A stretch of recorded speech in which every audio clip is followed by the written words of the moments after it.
gummy bear.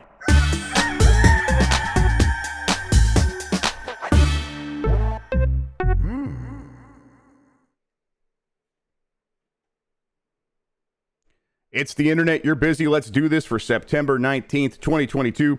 For the next hour or so, let me help you sort through the world on Game Mess Mornings live with me, Jeff Grubb.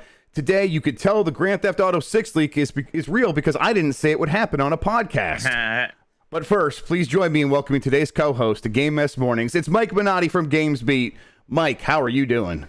I'm pretty good. People have something else to talk about now. That's nice. I don't talk about as opposed to what? I don't know what you mean. No idea. No one talks about that anymore. There is a Mike emote. It's me. You gotta dig deep for it. You gotta dig deep. It's in the secret emote. What's emotes. Called? Yeah, maybe tolkoto. I don't know. There it goes. Darth's got it. Yeah, Mike, how have you been? How's the weekend going? What happened? What's your life been up to? That's good. You know, I complain to you often, Jeff, that there's like always a birthday party or something every weekend. There was two this weekend, but you know, it's still fun. Go see some family, go run around with the kids a bit and eat somebody else's food and drink their beer. It was a nice time. And I also got to cut some grass. I played some games, tried out that Metal Health Singer. It was very fun, actually. Turns out the hype is real on that. So yeah, it was a good weekend. Yeah, I went to do two different things. We took the kids to a hot air balloon festival because the last one was rained out. This one wasn't, so we got to see some hot air balloons go up. But they also saw a giant inflatable bounce castle stuff zone on the way to the balloons, and so we had to go in there. And they charged $25 per kid. Wow! Did you get to take the bouncy house with you? That's what I was like. This is, I mean, they know the racket that they're in. And I respect the hustle, but 25, like you can go to the mall and find like one of those things that like in an abandoned shop or whatever, and each kid is like $10, if that, and it's like unlimited or whatever. And this was similar to that, just $25 each, and was expensive, but the kids had a good time. I haven't seen them like that worked up and sweaty in a long time, so it was like, sure. That's worth it. And then we did get to see some balloons, and then we got to walk among the balloons, which we were worried we weren't going to be able to do because they like glow up as the sun's going and that's really pretty. And there was a giant crab one, so Addie really liked that because she likes the meeps. Yeah, very happy. Can you imagine if you wanted to explain to the children that you can't do something because it costs too much money? They cannot comprehend, right? Oh yeah, no, and it must mean I hate them is the only reasonable explanation, because it's like we're going right past it. It's right there. You're going to let me in. I'm like, yeah, well, I guess I am. I guess there's no choice here. I mean, we drove all the way out there. We're going to have some fun, but yeah, it was expensive. All right. Set them up with their own Patreons now. They got to start pulling their weight. Exactly. You got to start doing something around here and quick. Before we get into the mess, let's explain what we do here. Each weekday, I, Jeff Grubb, will help piece your gaming life back together. That includes breaking news, the catch-up, where we discuss the biggest topics consuming the lives of gamers everywhere, and maybe even bring some of our own original reporting. For all these topics, I'll get the input of a bona fide expert who will make me look smart. If you are watching live on Twitch, welcome. You can always listen to the show later on podcast feeds by searching for Game Mess Mornings, or find the RSS on giantbomb.com. You can also catch the show later with chapters and timestamps on YouTube. Hello, YouTube. All right, we have a lot to get into, so let's start the morning mess with Grand Theft Auto 6 is leaked. Leaked. It's leaked. It's out there. Leaked. 90 videos. 90? Yeah, 90 videos, a lot of stuff. I mean, at this point, I wouldn't know where to find it except for on a hard drive I have here. This comes from Ollie Welsh at Polygon. In an unprecedented leak, more than 90 videos of the in-development Grand Theft Auto 6 have surfaced online. The leaker posted the videos on GTA forums under the username TeapotUberHacker. They claim to have accessed them directly from Rockstar Games' internal Slack. The video shows robberies, gunplay, open-world driving, and conversations with full voice acting. The footage appears to confirm a recent report from Bloomberg's Jason Schreier that the game would be set in a fictionalized Miami, possibly the Vice City of GTA lore, which, some of the footage just said straight up said Vice City. Yes, and they feature a playable female character as well as a playable man character, and they so it's playable gonna be man character, playable man character. Finally, wow! Put it on the box. I bet it should be a bullet point. That's the Bonnie and Clyde stuff that Jason was talking about as well. pretty likely based on what we saw. The game is clearly in development with debug programming elements visible on screen, but has many working features. Right from the start, there was very little doubt of the authenticity of the videos. They were of a scale and detail that would be next to impossible to fake. In total, there's about 50 minutes of footage. Many of the clips are very brief. One of the longer videos, about 3 minutes long, shows the female player character robbing a diner. The leaker said it was possible they would also release code of GTA 5, the source code of GTA 5 and GTA 6, and even a test build of GTA 6. On the forums, they took questioning related to the source code and appeared to share legally sensitive information relating to an ongoing court case over cheat mods for GTA Online. The hacker claiming responsibility for the leak has responded in GTA forums thread asking for anyone who works for Rockstar Games or parent company Take-Two Interactive to contact them. Quote, "I am looking to negotiate a deal," they said. On Monday morning, Rockstar posted the following message. "We recently suffered a network intrusion in which an unauthorized third party illegally accessed and downloaded confidential information from our systems, including early development footage for the next Grand Theft Auto. At this time, we do not anticipate any disruption to our live game services, nor any long-term effect on the development of our ongoing projects." They go on to say that they'll share information when they have it. That's the gist of what happened in a really whirlwind Sunday where this broke. It came out. It was pretty obvious, like the story says, that this was real. And now my question to you, Mike, is now what? Does this mean anything for the game, for anything else? Or is this just sort of going to be like one of those things where it's like, okay, yeah, obviously it's a huge hack. And it has the potential to do damage. But for the most part, it feels like we are going to get this game when we were always going to get this game. Yeah, what do you think? I mean, Rockstar came out with that message and said, because there's a lot of worry about, oh, this game's going to get delayed now or so and so, and they said no, the game shouldn't be delayed. It shouldn't have any major impact on development.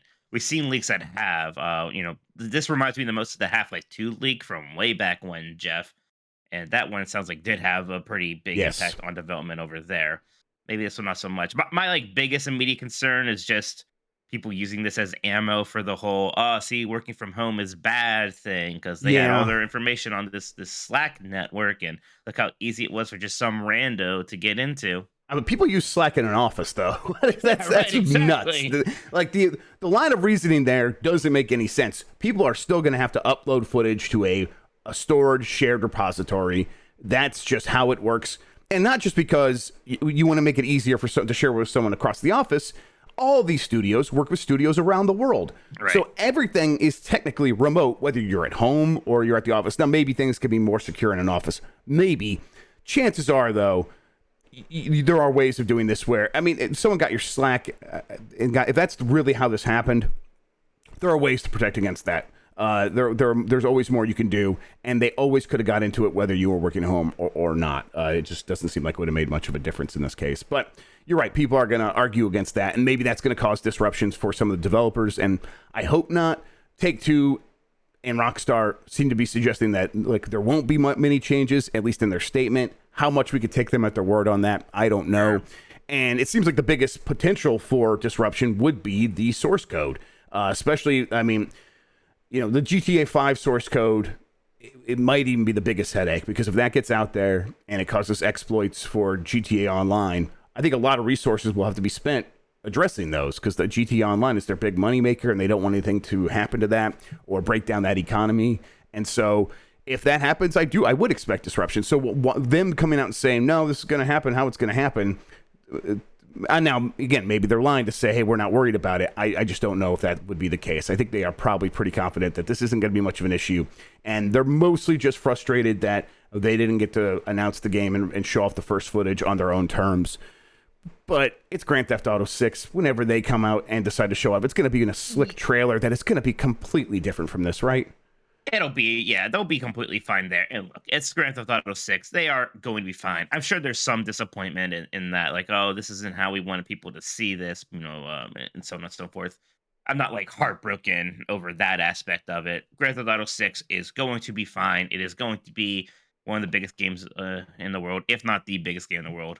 Whenever it comes out, whenever they decide to debut it. It's going to have hundreds and millions of views on YouTube or whatever. It'll be fine in that regard. What do you think of what we've seen so far? How much of this footage have you checked out? What do you think about how Grand Theft Auto 6 is shaping up? Keeping in mind that apparently much of this footage is relatively old, like up to 2 years old. I mean, it's probably old, and even if it wasn't old, this is from a game that, again, it was quote unquote announced, but we haven't even seen a trailer for really. So that looks good. It's impossible to judge, really, Jeff. I guess my bigger reaction are the amount of people who are judging it more so than I would have thought. Like, when this happened, I was like, well, everyone knows, right? Like, this is a leak from a hack. Like, obviously, we can't. I haven't seen much of that. What are people saying? What are they saying? Not that it looks bad. It looks like a PlayStation 3. Oh, it looks exactly the same as Grand Theft Auto 5. You know, like I said one thing. Once somebody responded, be like, they've had 10 years to work on this. I was like, no, they haven't. They made Red Dead Redemption 2. And the game started in development. About that. Like, okay. The game started development in 2014, apparently. And much of this footage, it looks like it's being done with a PlayStation 4 debug kit. Like some PS4 elements pop up when in some of this footage. So I would think, like, yes, if you're worried about like that side of things, you are a crazy person and need to stop. Really though, I think it looks promising. It looks, because the part where you go into the diner and rob someone, one of the things a lot of people are calling out. That's exactly where I want them to be expanding the interaction possibilities in a Grand Theft Auto game. They've had stuff that you could do on the street where, you know, you run up to someone and you jack their car or whatever, you beat them up, and that's been there from the beginning. And they haven't had quite as much where you could just go inside a building and mess around. That stuff has been growing in you know, some of the more recent examples of their games, and Red Dead Redemption had some of that stuff. But if they're going to do more and more of that and try to be like, oh, no, that this is a diner, the game knows you're in a diner, and the people that you are robbing are going to behave in a way that is mindful of that context. That is like, and, you know, we speak to like why games always take so long when it's like, oh, it's getting easier to make open world cities. It's because they see the opportunity to do more and more stuff indoors, and they accurately model all these places. And to see that is actually what's happening here, it just gets me actually kind of excited for Grand Theft Auto 6 in a way that I even wasn't before seeing this stuff. So I don't know. It's kind of nice, in my opinion, to see these things. But I know I know a lot of developers, and I know a lot of people who are working in the industry are like, this is a nightmare for the people working on it. And if they are getting a lot of like ill-informed hate from people who just don't understand how games are made, I can completely sympathize with that. Yeah, that aspect of it does suck. You know, I think there's some people who may be overreacting a little bit in the terms of this, you know, laying down flowers at the feet of Rockstar, like, you know, they basically they died or something. Like, you know, they'll be fine. It sucks. It's probably going to be a rough week for the employees there. It's probably a rough weekend. I'm sure about that. And I do, feel bad about that. They'll recover from this fine. It is a weird situation. I guess, Jeff, my question for you is this guy going to get away with it? He's pretty brazen so far. I doubt it. Like, not in the long run. Like this story might go quiet here in a few weeks for a year or two, but you know, hacking across state lines, my understanding, it's a federal crime in many instances. And they might be able to contact the FBI. I mean, it's Rockstar, so also they could just contact their own security force and have them hunt this person down. Jeff, they got mad at us about a tweet where you said the F word. So I mean, imagine this guy. Imagine the full wrath. I will say that I doubt anyone that is like on that side of things at Take-Two and Rockstar, the people in charge of making sure that Rockstar gets theirs and is treated fairly. They are probably not going to rest until something happens to this person. I really don't think they're going to get away with it. And if they do, I'll be really surprised. And they must be like really advanced in terms of covering their trail. If that's the case, what they've done so far, that brazenness you're talking about, suggests to me that they are probably not as adept at that as they might think that they are. And that honestly, in a up to a year, we're going to hear about, okay, Rockstar found them and they're pressing charges and that person's in custody. Like, I think that's very likely. I agree with that. I'm trying if there's anything else, like any other angles we're missing from the story. I mean, Take-Two stock price went down a few percentage points this morning. Investors are stupid, like news alert. Yeah, no, it's in the news and it's negative news, so I guess this has to impact the stock price. Right. It's like any sort of I mean, I guess maybe you could try to justify it like they are going to have to spend some of their resources now on cleaning this up. I guess it's just pricing this into Take-Two's overall value just seems so short-sighted when you know that game is going to come out and be massive no matter what. Almost no matter what. It could be like, it could get kind of poor reviews, and no matter what, it's going to crush. It's going to dominate. So all you're really doing is kind of giving a discount to other investors who might be looking a little bit more long-term. But, you know, a lot of these investors aren't looking long-term. They are just like looking for the next day or two so they can get turnaround, you know, fast earnings. And that's where a lot of this uncertainty comes from and a lot of bad decisions come from. It's wild.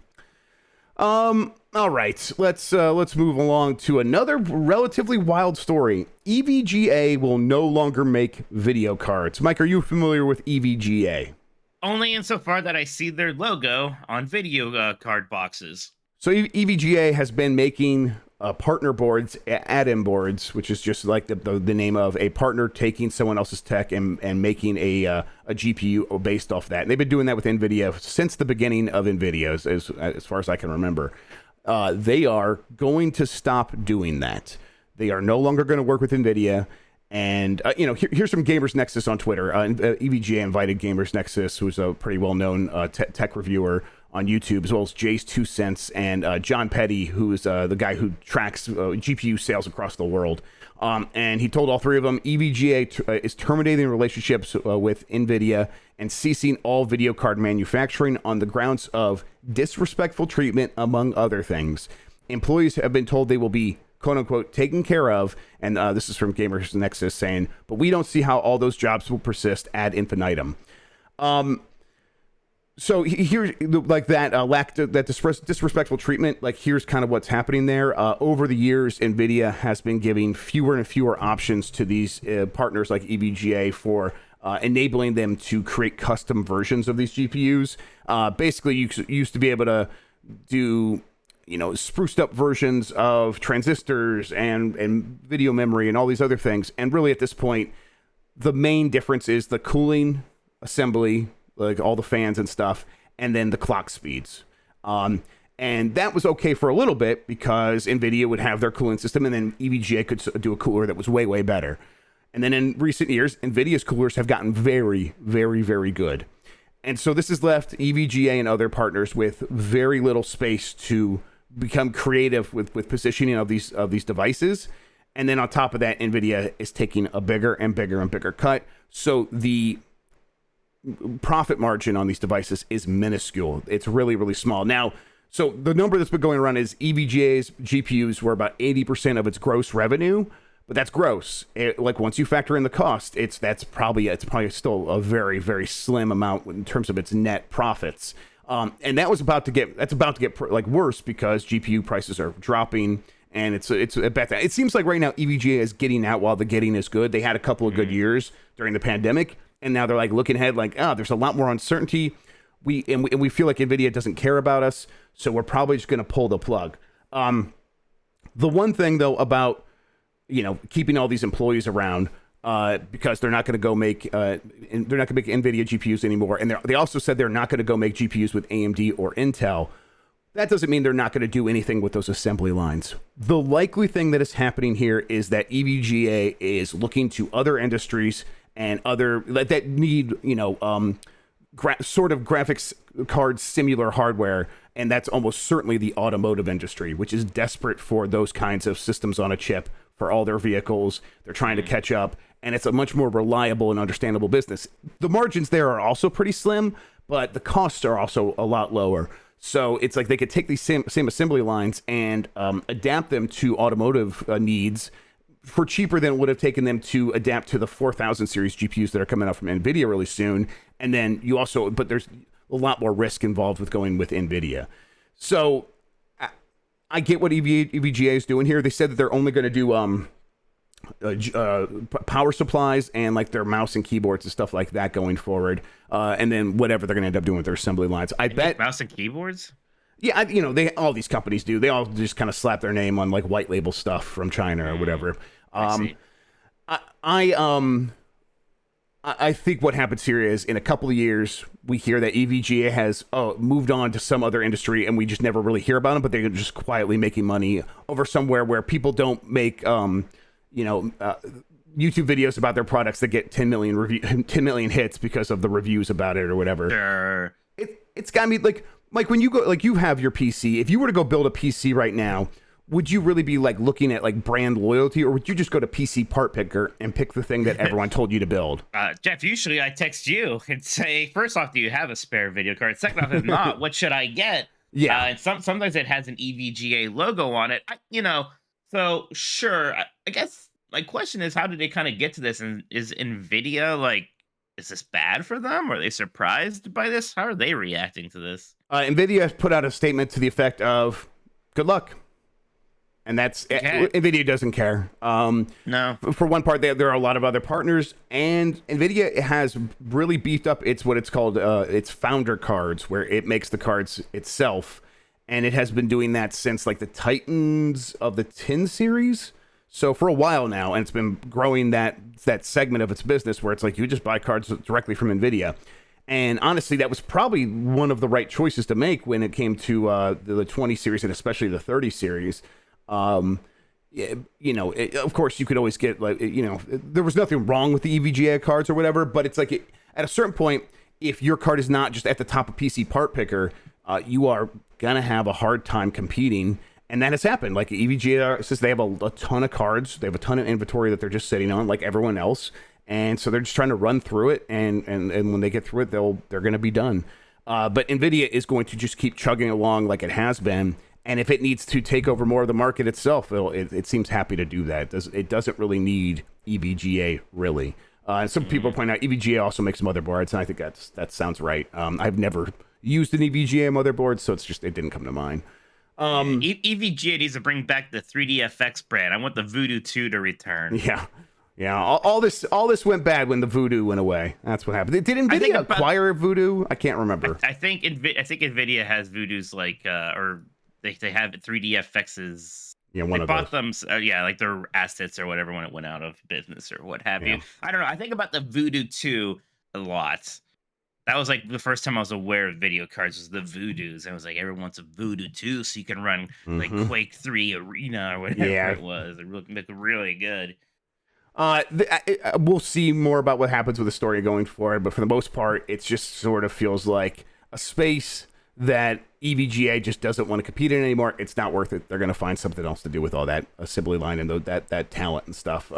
Maybe a few people will lose their jobs if they were very, very much into working on graphics cards specifically and they don't have any other skills, but probably for the most part, just about everyone will be able to shift over to new things at whatever EVGA does next. Maybe they'll make missiles. Maybe they'll make chips for missiles. Yeah, when you were talking about like what they're going to do next, and you said automobiles, I thought you were going to say military. I mean, I guess there's a small chance of that, but that's such a hard contract to get. Like the companies that do get that make a lot of money, and that involves companies like Intel. Intel definitely has a lot of military ties, and so when they do something, it's all because at the end of the day, it goes back to missiles mattering. But if you're EVGA, and I think you're based in Taiwan. It's a little bit different. They want to bring home all that manufacturing here, so they don't want to offshore it anymore. PSVR 2 will not be backward compatible with the PSVR. That's according to PlayStation's senior vice president of platform experience, Hideaki Nishino, speaking in the latest episode of the official PlayStation podcast. PSVR games are not compatible with PSVR 2, he explained in answer to a question from the host, because PSVR 2 is designed to deliver a truly next-generation VR experience. Now, that's not really a reason why. That's just selling PSVR 2. By that logic, the PlayStation 5 is not designed to offer a truly next-gen experience. Like, what? Yeah, basically the reasons for this are pretty obvious when you start to think about it. Nishino claimed that the new elements of the PSVR 2 hardware, inside-out tracking and eye tracking, 3D audio, and 4K HDR display, and its controller with adaptive triggers and haptic feedback meant developing games for PSVR 2 requires a whole different approach than the original PSVR. Now, I've asked around about this a little bit, and what I've been told is everyone points to like, oh, it uses a completely different tracking method, and that's definitely worthy of consideration to a certain point. Like you would need a camera, and you would need a camera that could track the light bar, and the DualSense doesn't have that light bar. So how do you even track that controller? Well, you wouldn't. So there's a lot of headaches, obviously. But the real problem is that the APIs for PSVR 1 are a mess, and they're bespoke and weird, and everyone had a real like you had to build for PSVR specifically. So to the point that a few months ago when PlayStation was talking up PSVR 2, one of their big points is it'll be easier to port games from other VR headsets to PSVR 2 than it was for PSVR 1. And that's basically they are saying we have moved to a more industry standard version of APIs so that you could just plug things in. In terms of like, the tracking methods, that stuff is just data. That's very easy to just, plug and play that stuff. If you have a source of positional XYZ data, you would just, you could translate that pretty easily. But the issue is that translating that API would probably create hiccups that would then be very detrimental to an experience that is probably already detrimental compared to what people are going to get from PSVR 2. PSVR 1, these games ran at 60 frames per second with like the frame doubling. If any sort of that emulation caused any sort of issues and you got some hiccups, people would become very uncomfortable very quickly. It would look bad. It would feel bad. And they probably realized we could do it with a lot of effort. We just think it's not going to be worth the effort. And they're probably right. Like, how many PSVR 1 games are people really going to want to just play the native version of? Wouldn't it just be better if someone was going to go back, take those games, and make PSVR 2 versions of the most popular ones? That's the most likely thing here, right? Yeah, I mean, there are certainly some games that need that treatment, especially ones that have been like PlayStation VR 1 exclusive. Astrobot's Rescue Mission is the big one, right? Right. That, and I assume they're going to make a sequel, but even still, you got to get that first one on there because it is just very, but I mean, the first one is like, how do you adapt the DualSense to that? Like, that's the big issue. Like, and that's why I think that's one of the reasons. So when I heard this, I was like, why aren't they pairing this confirmation with, but don't worry, this game and that game and that game will get native updated versions. And I think it's because a lot of the big ones are going to require a lot of work, whether it is for adapting that API or completely reworking how you interact with the world, because Astrobot Rescue Mission has the controller where you have the touchpad and you flip it, and you have to have the position of that exactly right. You can't do that with the DualSense. So you're going to have to switch it to these other controllers.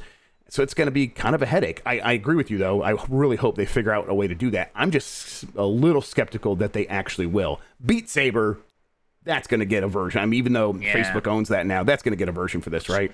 It is the VR game. Beat Saber has to come out for everything, sure. Gosh, it's a nightmare world, Jeff. Imagining a world where Astrobot Rescue Mission is stuck on PlayStation VR 1 on the PlayStation 4 for all of time. Oh my God. Right, and that's the weird thing. You're like, oh my God, it's I'm not going to be able to play that.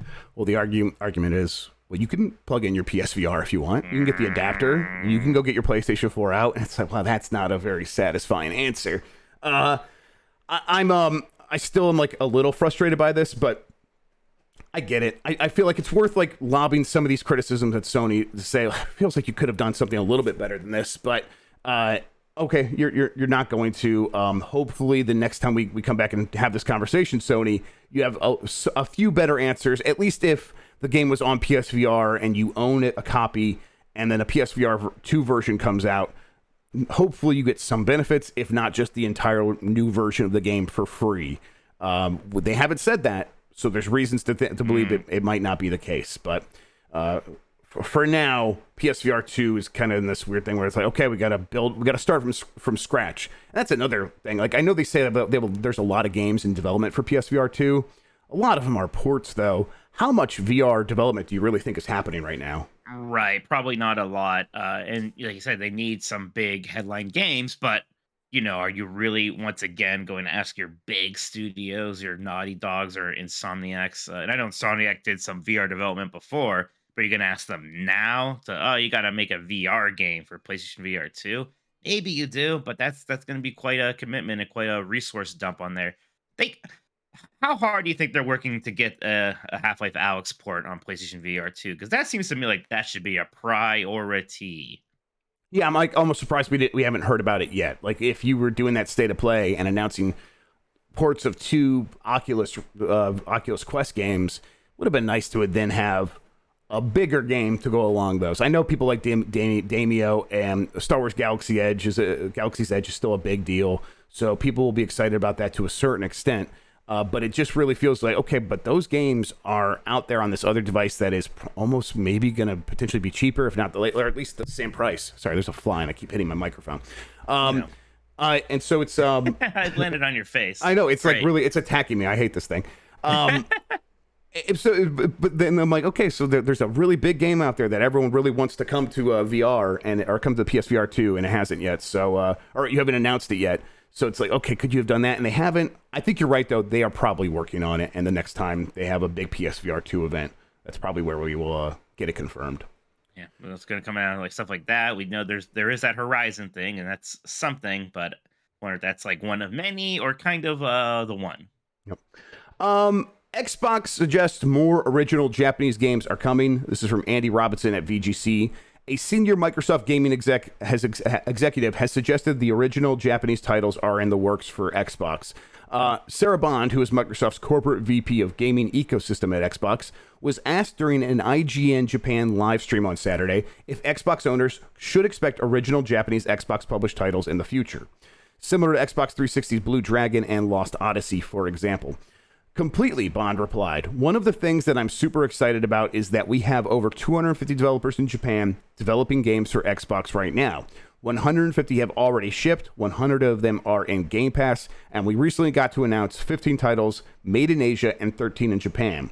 So much has come, but there's even more that's going to come in the future, and I can't wait to reveal it all to you as it starts coming out.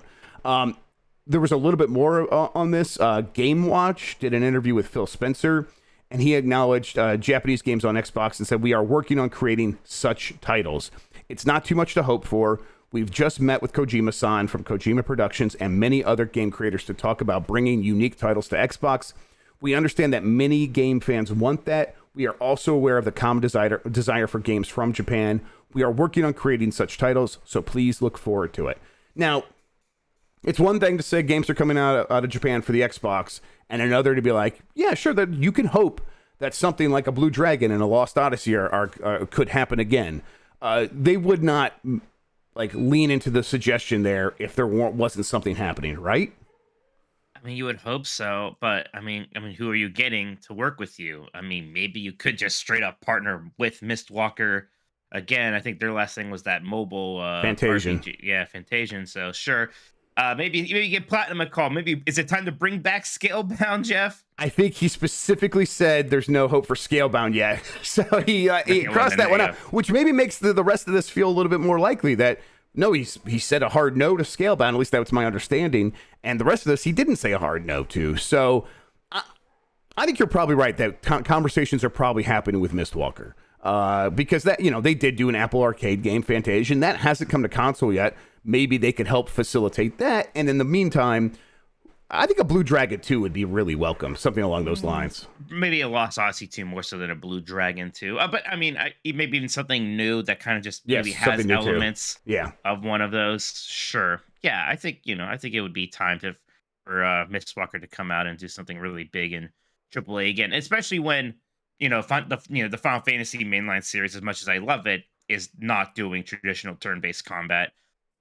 So maybe that's actually a place where Mistwalker can come in, Sakaguchi can come in and say, here's a game that looks as pretty as those new Final Fantasy games, but is still like that traditional turn-based combat that I helped make famous with them. And it's Game Pass, so maybe there's a little bit less pressure to try to appeal to this mass audience. You could just appeal to the people who want turn-based, and it's on Game Pass, and maybe more people will come in and try it because it's there. I think that I'm really hopeful that they are going down that path. And of course, I've been reporting from the beginning about when the whole thing about Kojima is they want to establish a foothold with Japanese developers, and it is about bringing Japanese games to a global audience that Microsoft can have some ownership over. And they are clearly right now in the thrust of that campaign of sending Sarah Bond and Phil Spencer to Japan and doing these deals and having these conversations and having these meetings. It seems like that is this is like part 2 of that phase where, hey, look, we've worked with Kojima. Look how happy he is. We're in meetings with him. He's playing my new Logitech gaming thingy that I have, and we're just hanging out, having fun. Hey, this could be us. This could be us if you just like said, okay, and Microsoft's like, let us hear about your money. And I think Microsoft's ready to say, yeah, here's the money. And so like that could be good for developers who want to keep working on console-like games as opposed to shifting fully to mobile or whatever. Mike, 40 minutes of Diablo 4 footage also leaked yesterday. Have you looked at this at all? A little bit. I mean, this isn't obviously as devastating or big a deal as Grand Theft Auto 6. We've seen a lot of this game. It's out when? Yeah, right. It's out in like a couple of weeks, right? Right. The beta is the beta. Maybe there's a new beta, but the game itself isn't coming out till next year. Right. Yeah. That's this is not going to hurt them or whatever. It looked fine. And I'm not. I think from what I've heard from people who have looked at it that are like super into Diablo, they seem to be pretty happy with what they're seeing. I think the big thing was always Diablo 3 had this certain look. Diablo 4 is kind of going back to that darker look. And when I look at this video, it seems to be right in line with that. I have a link to it if you want to look at it, but I'm not going to play it here just in case. No, Activision lawyers are going to come. Yeah, exactly. But no, I mean, it looks good. I've been kind of sold on it. I got to play like that really early build of Diablo 4 at the one BlizzCon when they announced it, and I was like, yeah. I mean, you know what Diablo is so simple and satisfying already to a degree. It really is everything else you do have to get right.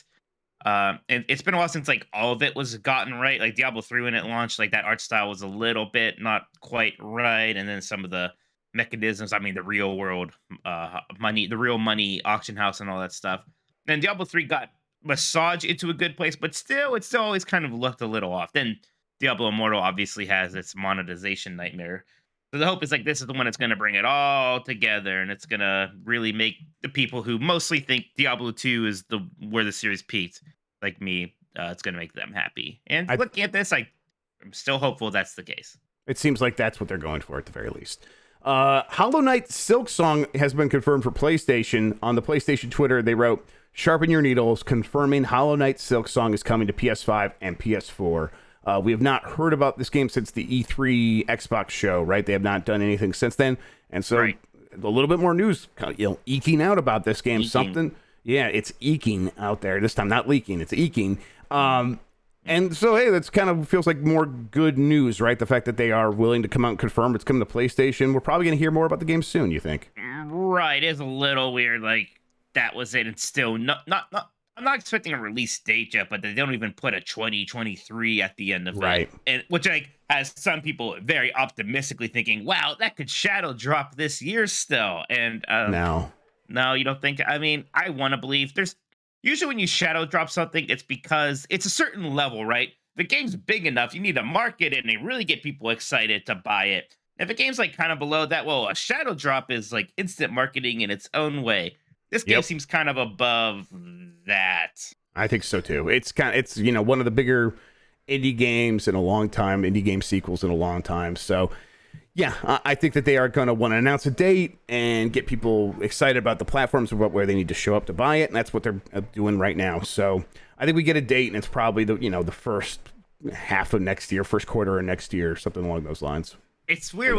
We've now seen this at a Xbox thing. We've seen it at a PlayStation thing. We haven't seen it at a Nintendo thing for a very long time. Which is where we first saw it, right? That's where.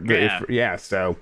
Well, weird. I played it at that one E3 forever ago at Nintendo's booth, which feels like a fever dream, but that happened. Let's keep moving here. YouTuber claims September update has softened Xbox's DRM for the games that you own. From Idle Sloth on Twitter, you can now play your owned Xbox games offline. Microsoft substantially improved the DRM issue with the installation of disk-based games and access to digital titles with the September 2022 update for Xbox Series X and S. The update allows you to play your owned Xbox, X and S games offline. So what does work and doesn't need a check-in are games that you own for Xbox Series and Xbox One.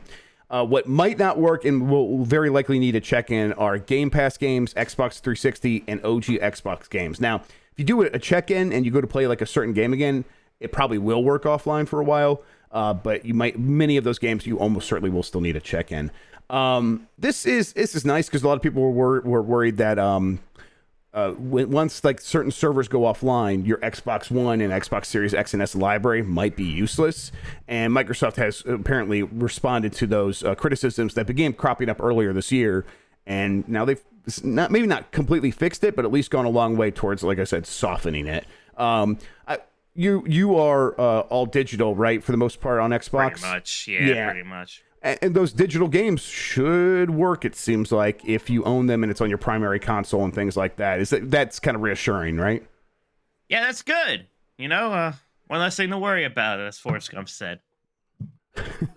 Finally, the Department of Homeland Security is going to spend almost $700,000 investigating radicalization in gaming. This comes from Matthew Galt at Vice. The Department of Homeland Security has awarded a $699,000 grant to terrorism and security researchers to study the cross-section of extremism and gaming. Here's a quote. Over the past decade, video games have increasingly become focal points of social activity and identity creation for adolescents and young adults. Relationships made and fostered within game ecosystems routinely cross over into the real world and are impactful parts of local communities. That comes from the grant announcement on the DHS website. Correspondingly, extremists have used video games and targeted video game communities for activities ranging from propaganda creation to terrorist mobilization and training. The money is going to go to a joint venture between the Middlebury Institute's Center on Terrorism, Extremism, and Counterterrorism, Take This, which is a nonprofit specializing in mental health and video games, and Logically, Logically, I think that's capital L, Logically, a company attempting to solve the problem of bad online behavior at scale. The project will seek to develop a set of best practices and centralized resources for monitoring and evaluation of extremist activities, as well as a series of training workshops for the monitoring, detection, and prevention of extremist exploitation in gaming spaces for community managers, multiplayer designers, lore developers, and so on. The thing also says that like white nationalists is one of the main things they're thinking about here. They say that game developers in general have not reckoned with how many groups, especially white nationalist terrorists, are using games to foster a new generation of white nationalist terrorists.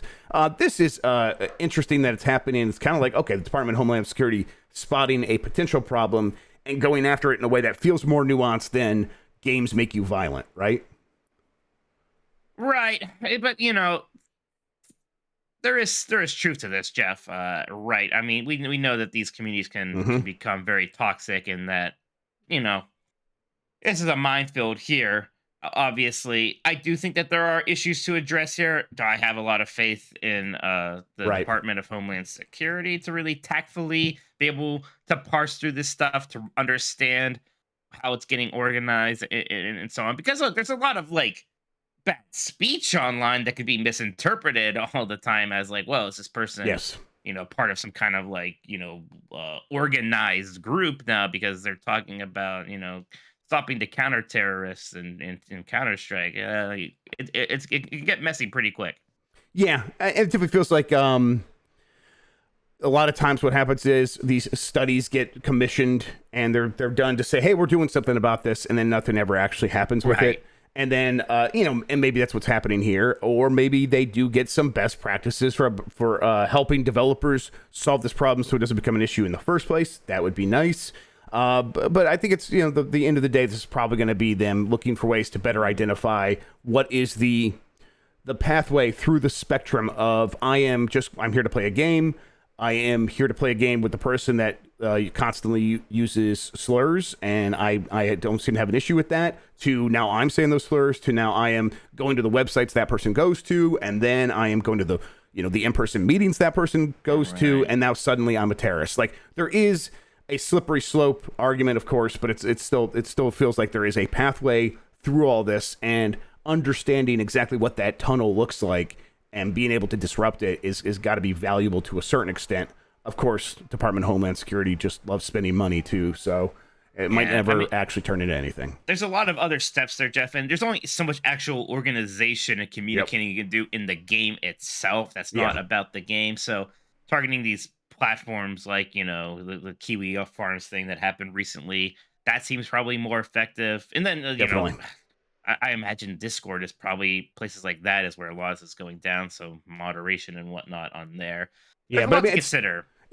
like a lot it starts with someone watching a Jordan Peterson video on YouTube, and then it's like, well, like maybe he's not extreme enough for me someday, and like, okay, well, which way do they break? They're breaking in this direction that is much more hateful even than Jordan Peterson, which is difficult to do, but it's out there, and so it's like, understanding the full pathway, there's some value there.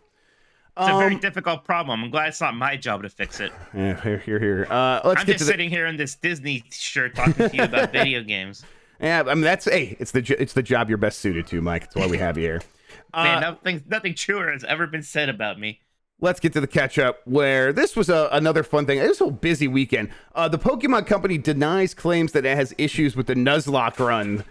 This is from Chris Scullion at VGC. It was recently claimed by Kit Ellis and Krista Yang, the previous co-hosts of the official Nintendo YouTube show Nintendo Minute, that the Pokemon Company was strongly against their suggestion that they do a Nuzlocke run. As part of a viewer Q&A in a YouTube video posted last week, Ellis and Yang were asked if they'd ever tried a Nuzlocke run of the game. We thought this would be a great idea for a Nintendo Minute video, Ellis said, so we pitched it to the Pokemon Company saying, hey, we would like to do a Nuzlocke run. What do you think? They said, here's what we think. Bam! And punched his hand. We thought they were going to fire us, Yang added. Ellis explained, they said we consider this to be on the same level as using a hacked game and like something like a ROM hack. I was like, excuse me? This is the style of playing a game that everybody can buy. There's no hacking. Scullion, in his thing, says one potential issue may be that while the standard rules of a Nuzlocke ROM are Nuzlocke run are straightforward, any player looking into Nuzlocke runs could potentially discover some hacked Pokemon games, which included specific Nuzlocke modes. Well, of course, there was a guy that runs Serby came out and said that Ellis and Yang are lying because the Pokemon Company gave a statement saying we are not against Nuzlocke runs. I think there's probably a little bit more that gray. All the statement was? Essentially, that was basically what, like, we have no issue with clarify. We have no issue with players who want to run Nuzlocke runs. We haven't like done anything to anyone who has. I'll say that the other part is a part of this, and the reason that like this became maybe a bigger deal is people began suggesting that there were Pokemon Company creator partners that lost their partner status because they did Nuzlocke runs. Now, whether that's true or not, I don't know. I bet that's like actually kind of true, and that's the level that we're talking about here, where like an unpaid partnership, because a lot of those partnerships don't really actually pay any money. It's just access for people who are on YouTube. And I bet, yeah, maybe they'll be like, yeah, we're not going to re-up that because we have a little bit of uncertainty about what you might be doing with our content, and we're gonna pull the plug.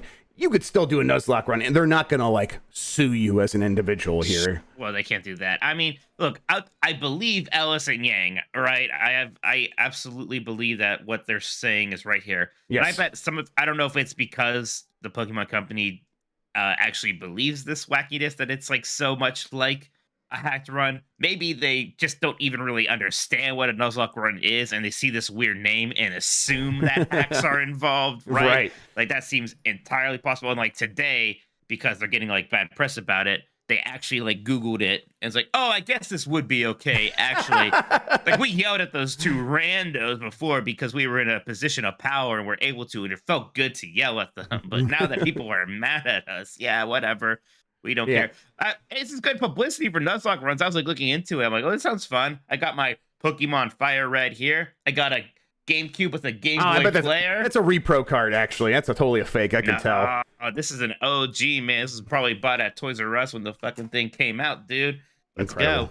I've always seen people doing Nuzlocke. It seems interesting. It seems stressful. I think I might try it. Might have Jan run me through it and do it here on the website. We'll see. That'd be pretty fun. The basic rules are that you can only capture one Pokemon in each area. I don't know what constitutes an area exactly. Sure. And it's like the first Pokemon you see, you can catch that. If you don't catch it, then you're done for that area. And if a Pokemon dies, you can't use it anymore. Right. That's what they say. So it sounds like a lot of fun. I want to give it a shot. Do people typically succeed in Nuzlocke runs? Probably not, right? A lot of them are. Sounds pretty hard. Brutal. I mean, back when I used to play Pokemon, so much of my strategy was sort of sending some Pokemon out to die. so that I could switch over to somebody else immediately. Because otherwise, switching takes up a turn, and sometimes a single turn is all it takes to die.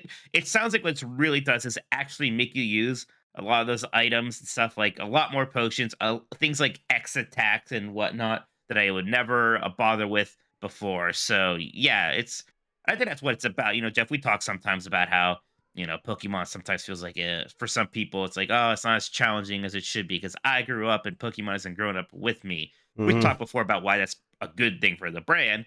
But if you are somebody who wants like a more challenging Pokemon experience, there's no hard mode. This is kind of a self-imposed hard mode. Exactly. That's been really iterated upon by a community and has its own thing. So it's fun to do. Real quick, someone pointed out this news to me, and I appreciate it. La Mulana director wins Konami contest to revive old IPs. Comes from Diamond Fight at IGN. Shout out to Diamond. That thing. Oh my gosh, that's happening. Yeah, Diamond's an old one-upper from way back, so shout out to Diamond. The search has ended. After a year-long process, Konami announced the grand prize winner of an open call for indie developers to revive older series from the company's back catalog.